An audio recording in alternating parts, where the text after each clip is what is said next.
The RV Show USA is brought to you by Rockwood, building better RVs, making smarter RVers. And we are back with the country's most listened to radio and social media show about the RV lifestyle. I'm Alan Warren, the RV Wingman, and on our guest line is our friend from PPL Motorhomes, Diana LeBlanc-Link. Hiya, Diana. Oh, I'm doing great. How are you guys doing? We're doing great. You know, for you folks who missed it last week, I had mentioned that Diana was coming up on her 40th year of working at PPL. 40 years. Well, so this past Friday, there was just a little bit of a surprise party. Diana, was that a great night or what? Oh, my gosh. It's hard to pull a surprise off, for me. And I was totally surprised. 140-something people there, people who've worked with me, worked for me, friends, family. It was awesome, and I was so excited and honored. It was just tremendous. Thank you.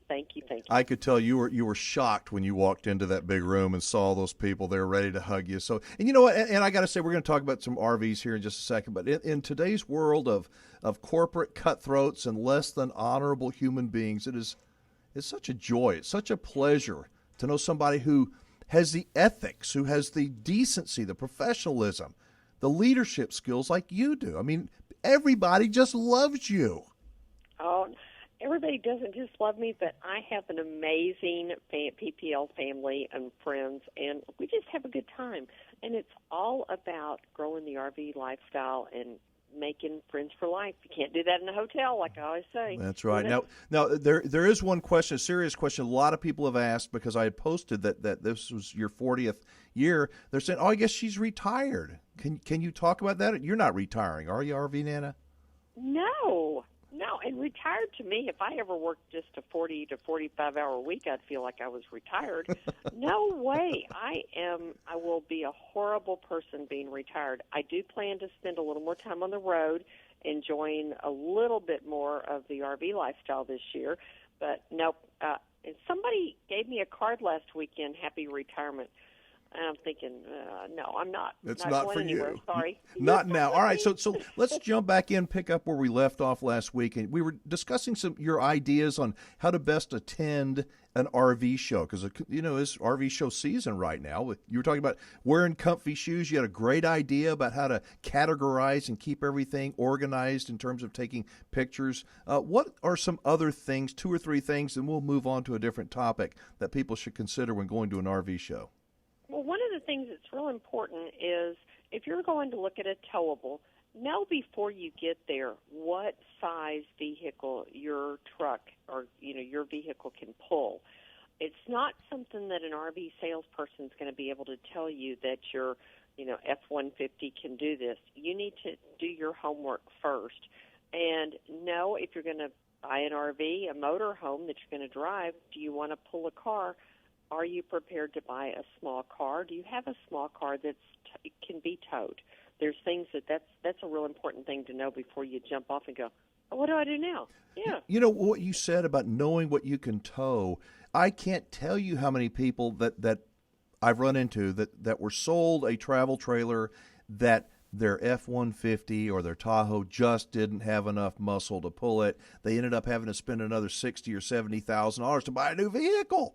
You know, and you need to know that yourself. You need to do your homework on that. You do. Because the salesman, I'm not trying to lump them all into one category, but you need to be, as a buyer, we all need to be responsible for our own decisions. Don't just rely on somebody because they're a nice person. They may be telling the truth, but like you said, it's important to do your homework. What about, I hear a lot of times that people that are selling RVs, they've never even been in an RV except to sell them. They're not RVers themselves. No, they aren't. People are out there, they've never really been in them, and it's just really interesting. The salespeople, we really encourage our people to be a part of the lifestyle. They have no idea how the toilet works, how this works, that works, or, the fact that you have, a pedestal out there you got to plug it into. It doesn't just miraculously power up. So tell me about what are your thoughts about impulse buyers? Because I know a lot of people go to an RV show and it's like they become hypnotized and they walk out and go, what did we do? Talk about that. Yeah, I'm not an impulse buyer. I'm one of these people now. If it's a pair of shoes, I'm an instant gratification girl. I'll buy the shoes in a heartbeat. If I'm looking at a $40,000-$50,000 motorhome or travel trailer, I've got to do some homework. I just can't. I can't do that. I prepare for life and finances too well. I had a guy one time bought a travel trailer on a credit card, drunk as a skunk. I heard about it at one of the shows I was working, and I'm thinking, you wake up the next morning and what did I buy? Yeah, but he got the miles. You hear that all the time. Yeah, but I got free airline miles. Yeah, right. So, well, and what about saving some money for those extras? Because you're always going to need to buy some extras when you buy an RV.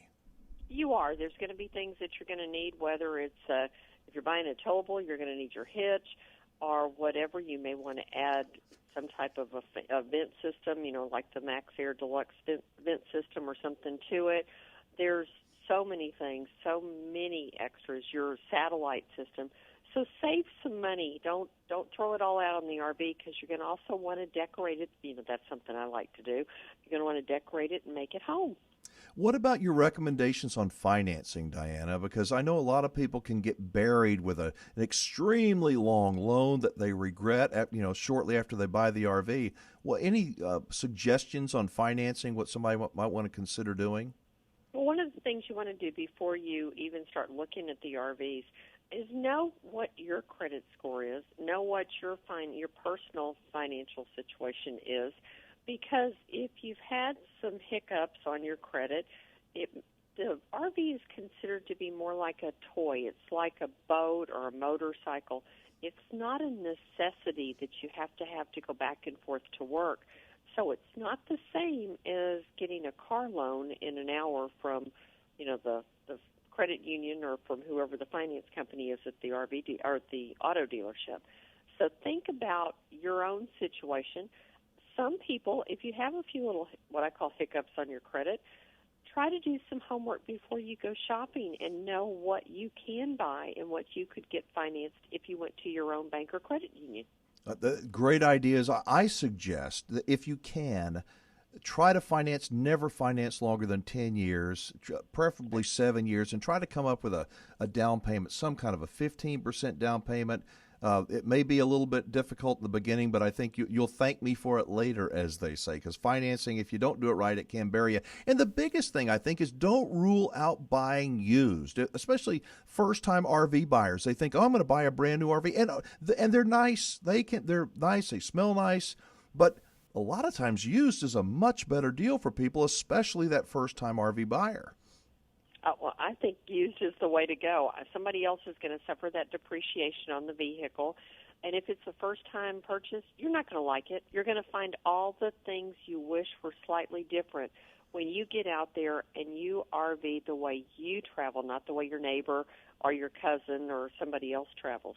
And then you can decide to buy another used one or to buy a new one. I'm happy when the dealers when you buy new from the dealers, because they're going to you can bring those to me in 2 or 3 years to sell them. And I think that another bit of advice I tell people is don't be afraid to walk away. You've got, walk away. If you're not comfortable, you don't have to buy that RV. Don't be afraid to walk away. Now, the only thing I will tell you is if you're looking for a specific, especially in the used market, if you're looking for a specific floor plan, model, whatever, it's kind of like buying an antique. If you find the one you really want, don't wait a week to go back because it won't be there. It'll be gone, and you're going to wish you had gotten it. You find that antique piece of furniture, you leave and say, I'll pick it up next week. It's gone. You can't order another one. Yeah, absolutely. Great advice. Listen, we're running up against the clock. I will next week we're going to invite everybody to come over and visit with us at the Houston RV Show. What do you say about that? I think it sounds great. I'll see you on Saturday morning, and everybody come out to PPL next week for our Rodeo Roundup sale. You got it. Thank you, Diana. You take care.